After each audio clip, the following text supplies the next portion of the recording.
be ready for anyone, but I just want to see AJ fight and not, well, I don't want to see a trilogy, but everyone, I mean, these two guys here wants to see a trilogy, you know, and hoping that Wilder will win so that he could unification bout and all that. Unification bout, that's what everyone is talking about. But if you check, Deontay Wilder has been dodging for a very, very long time. I don't think he wants to unify them. One of the best eras of heavyweight boxing was in the 70s when we had that same triangle, you know, with Ali, Fraser, and, you know, and also it won't be a bad thing, actually, because it creates a lot of buzz. When was the last time people talked about boxing like this, especially the heavyweight category? It was more about the middleweight and the lesser weights. But now the heavyweight category is hot. People are talking about it. There's a lot of money flying left, right, and center. And, you know, champions are getting cocky. Yeah, that's a shot of fury. Anyways, Deontay Wilder, after, you know, that beating he received, you know, from round 1 to 7, didn't go to the post-match presser because he had to go to the hospital to get checked out. But before he left, this is what he had to say after that fight. And says things like this happen. The best man won on the night. Fantastic. I was ready to go out on my shield. I was a bit worried. I had a lot of things going on. Coming into this fight, my legs were already weak coming into the fight due to other little things. I make no excuses. I just wish my corner would have let me go out on my shield. Go out on my shield sounds a bit worrying. He wants to go out on the shield. That's be killed or be killed. It's killed or be killed. He's ready to die in the ring. Wow. And that's what he wanted to do. And that's why he was really mad at his corner when they... Yeah, when it was... Oh, we don't want to see a death in the ring. You know, see... Do you want to see a tragedy in the ring? Let me be very He doesn't want to live and fight another day. That's not cool. His corner did the right thing. Thank you. He lives to fight another day. Sir. Now, someone like Fury wouldn't mind having a body on his name, like, yeah, you know. I mean, who will be proud about it. Everything I've done is within the rules of the game and everything. But Wilder lives to fight another day. He's got a family. He's got people who depend on him. He's got 8 kids. Come on. Why would he want to do that? Your shield in 2020. You know, that's so... Gladiator talk. Yeah. You know. But hey, look, if you get bit like that, you can talk a lot of things, you know. I'm sure that when he reflects, he will know that it was the right decision. the right thing. By his corner. Of course. And we're glad he's alive. Absolutely. Can't remember the last time I saw an heavyweight champion. They will live to fight another day. That's what is important. Honestly, that's the most important. That's what you guys are talking about trilogy right now. If you will be talking about that. Yeah. Okay, the tweet from 2013, right? Incredible. Yeah, I mean, when he says he wants to, you know, become a champion, everyone was like, what's he talking about? Perhaps it's the modern day Nostradamus. Okay. Right. Because he actually, let's start with Tyson Fury first of all, because he was the one that came up with it, saying the biggest fight of my era will be against the Bronze Bomber, but I'll knock him out. We look at the date, that was in 2013. That was even before he became a champion. Scary. Remarkable stuff. Then there was a reply from Deontay Wilder straight away before he became a champion as well. So come, my friend. I will make what you wild. Besides, once I get this WBC belt, it's game over for everyone. And he got the belt, held on to it for 5 years, but it's no longer the champion. Let's leave Deontay Wilder and Tyson Fury now. He's empty right now. And let's get on with the show, and let's talk about the Olympics countdown. Okay, how many days right now? 150 days, wow. Yeah. It's getting closer. That's like 3 months from now. Yep. Okay, like 4. Okay. I'm not talking about the months, but we know that it's 21 days. weeks to go. 21 weeks to go, so it's really getting closer. And of course, we know that Nigerian players are preparing. Some of them have qualified and all that. But then, you know, there's also the readiness and preparations, everything going on well. As we talked about earlier, the tennis players are trying to see if they can get a ticket and all that. But then, Tyson put together this particular report on accessing the readiness of Nigeria for the Olympics to see if we can, you know, get something out of Tokyo this time around. With just 21 weeks until Tokyo 2020, Olympic athletes and hopefuls from all around the world are intensifying preparations for the Summer Games. Worldwide, it's common for sportsmen to spend up to 4 years training for the Summer Games. But this seems not to be the case for most Nigerian athletes because of recurring challenges. For most Nigerian athletes, it's definitely competitions. It boils down to being able to have more competitions to see where you are at every time and being able to fix this or fix that as quickly as possible before the national trials or before the major championships. We've not really done well in the area of managing the athletes. I mean, you've seen what have happened in the past. You know, at times we miss out of competition because they were not able to do the right thing. Like I always tell people, we have the raw material, but the factory to produce the raw material is really not functioning. Getting athletes ready for a major competition like the Olympics also costs a small fortune. In preparation for Olympics, the one that stands out most is athletes' welfare. The interest has always been to compete, but the actual actors that makes the competition worthwhile, or even thinking about going to such competition, who are the athletes? And always neglected. One thing that has always been the cause is funds, lack of funds. On a continuous basis over the years. However, despite the well-documented issues, Minister of Youth and Sports Development, Sunday Dare, assures athletes that they will get the necessary support to excel this time around. What we bring to bear as a government and as a ministry is to make sure that we'll provide them with the support and the opportunities they need as we get closer in terms of competition, because that is really critical. But also to support them to go to the necessary qualifiers. So far, the likes of Blessing Okagbare, Ese Brume, Odunaya Adekuroye, Elizabeth Ahanacho, as well as the men's and women's basketball teams are going to Tokyo, while many more are still in the process of actualizing their Olympic dreams. As the days go by, the picture of Nigeria's readiness will become clearer.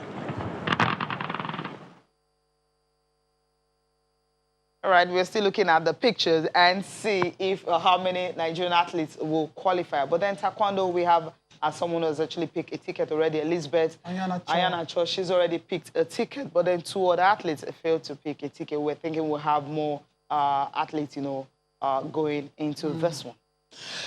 Very sad. When they left last week, we were filled with high hopes. We were, because we knew that the Taekwondo Federation had picked their very best hands, or shall I say feet now. Yeah. Whatever it is, though, these girls have done well, and the guys too. We'll live to fight another day.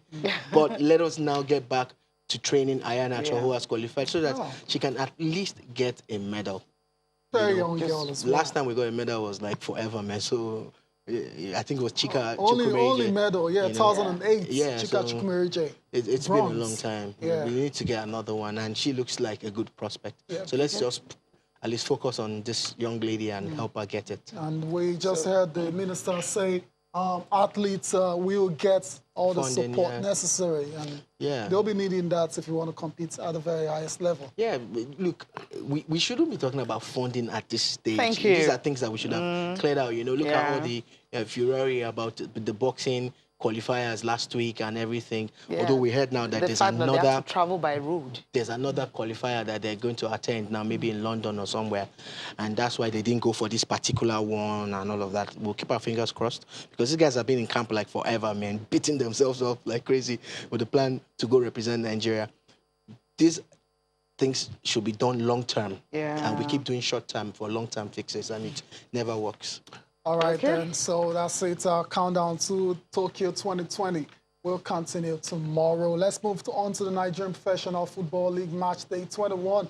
And it's still Plateau United on top. Top of the table clash between Plateau and Lobi in Makurdi ended goalless. And that's as a result, Plateau still maintain their lead. Other result, Nassau United 2-0 over Aimba. Wow. Amazing. That's how the cook. Absolutely. And the coach is actually complaining about that's the end of the... What is it to complain about? I mean, that's the end of the unbeaten streak. One. Wow. But they've tried, though. So you just need to bounce back. Aqua United 1-1 against Warri Wolves. MFM good result for Warri. Right. MFM Atlant, very painful for us here in Lagos. But you know that the walking one, like they call him, the coach of Atlant FC, we said he knows the stadium and he knows the players well. He came home and got a point. Good win, good draw for Atlant. Rivers United 2-1 over Kano Pillars. Very good results for Rivers as well. Adamawa 2-1 over FC Ifeanyi. Sunshine Stars goalless against Rangers. Katsina 1-0 over Abia Warriors. And Wiki Torres Star didn't travel so well. He lost against Jigawa Golden Stars. And you were talking about the working one returned to play or to manage against his former side. That's Fidelis Ilechukwu. First leg ended in a win for MFM. That was a win. Of course, and he wasn't going to allow them to do a double. It would have been very painful for him having more or less taken MFM from where they were as a non-league side to a Premier side, you know. So, of course, good result for him. Very bad result for MFM at home. And they seem to be better travelers and they're doing at home because this result for me was, if I'd put money on it, I'm sure I would have lost because I felt that MFM had that extra edge to take them out. But sadly, 1-1. Well, when you're having Super Eagles goalkeeper after goal post and all that against these guys, MFM have a way of churning out players. Talking about goalkeepers, Cecilia, I'm glad you brought that up. Nobody's talking about the goalkeeper of Plateau United. 10 clean sheets this season. 10. The Ezenwa guy, fantastic goalkeeper. Yeah. I think he's got about 4 or 5.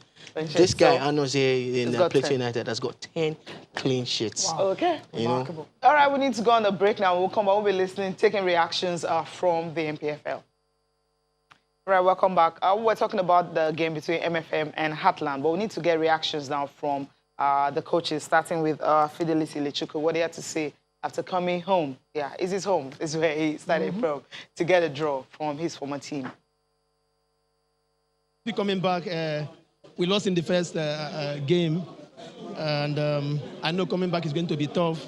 We work very, very hard because of this game, and I thank God at the end of the day, we picked 1 point. Yes, there's improvement. The thing is that in our first game against MFM, we get a lot of chances, but playing this game, I am more of defensive in this game because I know MFM will come all out for the 3 points. But at the end of the day, I knew if we come out, we must get points in this place. You understand me? But in the first half, we tried to come out, but in the second half, I decided to go defensive. And at the end of the day, you find out that it pays. That's Fidelis Ilechukwu. I mean, he's actually happy that he got a point, you know, here. Yeah. Even if there was no history between them, it's a big deal that you go on the road and you pick a point, you know, in a clean game, no issues with officiating, no security issues, everything went well. It's actually a big deal. Okay. Trust him. All right, and of course, Edmond Oludimu, I need to get used to that name because it's Olumide, I don't know. Oludimu is me talking about the fact that, I mean, they could have, you know, won the game if they had taken all their chances. He's the interim coach of MFM. You know, I just came in, and it's very difficult to turn things around, especially in this part of the world. The issue today simply has to do with our converting our chances, which we couldn't do. That's exactly what happened. We had the chances, we threw them away. The defense line, they did their best, plus the midfielders, except one in the midfield. The attackers, they let me down. At least if I can get a draw there, I'll be happy with that. If I can get a draw, I think it will be okay. But we still have to raise our game. That's just it. All right. Okay, that's coming from the interim coach of MFM. Bullis was actually... Let's go. Okay. Yeah. Make sure that's... Why is he still interim? I don't get it. Why is he interim? Yeah, but maybe it's the coach. You know, we need to get confirmation from the club and all that. You know how the NPFL... seems to be doing a good job with the team, you know. But this draw at home, not so good. A team a bit away from home. Yeah. Okay, quickly. Okay, this is the table, what is looking like right now in the Nigeria Professional Football League. Plateau United, I mentioned earlier, is still top of it after 21 matches, 37 points, a goal difference of 17. So it's going to be a mountain for any team that's trying to get close to them to climb because of that goal difference. Rivers are closely following behind, courtesy of that 2-1 victory. It's just 1 point over them. But Plateau United are not ready to lose any game right now. Shall I mention it earlier? clean sheets the goalkeeper is keeping. So they're doing an amazing job over there. They started like a house on fire, and they've tried to maintain the tempo. Then Lobby, of course, they're not doing badly too. Interesting times. Just 1 point. They need to maintain that. Aqua United, they're the one at the weekend. Sunshine Stars, Dakada, and of course you have Eimba climbing slowly and steady. But then that blip that happened there, when the streak ended. They still have about 3 games at hand, so anything can still happen. Yeah, we'll see. They can. 18 games they played. Yeah, 3 more games to go. MFM. They've dropped down to the second part, 11th position right now. Ifeanyiba is also there. Then you have those guys. The Red Zone, Abia, Jigawa, Nasarawa, and Adamawa United are the ones that are just slugging it out. Funny thing is, these are most likely the teams to go down. I don't have anything against anyone them. going out of it. Maybe Abia Warriors might just find a way of getting out. Yeah, somehow. maybe. Fingers crossed. Fingers crossed, right? And maybe Nasarawa's victory against Eimba might just be, the flip for the season. Yeah, we never know. But that's a massive scalp for Nasarawa United. Let's move on to the papers now. Okay. All right, papers. We'll talk about the English Premier League while we're talking about the papers. Okay. We'll start with the Sporting Life right here. And Sporting Life, there's something here, Super Eagles job. 5 coaches, they're eyeing Gennett Ross' seat. Eagles manager free to reapply if... Is the seat empty? All tested foreign technicians, tacticians, and you have Pinnick insists German manager still Nigeria's coach.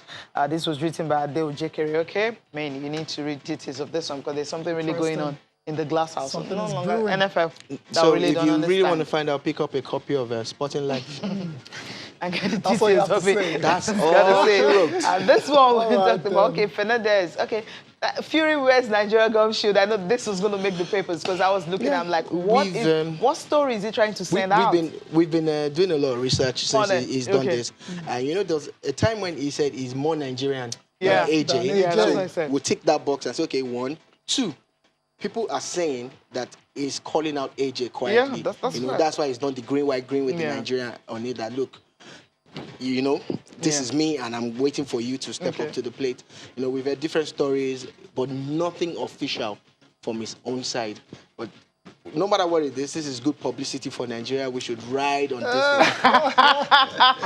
Okay, I was thinking he said he was going to AJ call me. I'm going to The guy is British, right? Yes. And there's no reason in the world for a British champion to wear green and white gum shield. With Nigeria inscribed on it. It is. Even his gloves, although his gloves, we know his country, they use the same color as Nigeria. Mind games for Tyson Fury. That's what it's all. We're loving it though. Let's ride on it. Nigeria to the world. Yeah. I love that. You got a result coming from the English Premier League, and of course, the result right here. And of course, United, they're winning another game again. Fernandez nets first Red Devils goal. Of course, Igalo plays for another 10 minutes, coming as a substitute. Fernandez has given Man United what they've been searching for the past 7 years, 7 seasons. They just want 2 games back to back. No, let's wait. It's early now. I'm not one of those people who do this bandwagon thing, right? But I've watched every single minute that this guy has played for Man United, and that is exactly the missing piece in the puzzle, which means now that United can actually cash in on Paul Pogba. Because if you bring Pogba back into this team, it's going to cause a lot of problems again. Now, you see Fernandez driving them on. In his first game, he was already shouting at the players and pushing them and urging them on. Should he just wear the captain armband right now? No. Let them leave it with Maguire.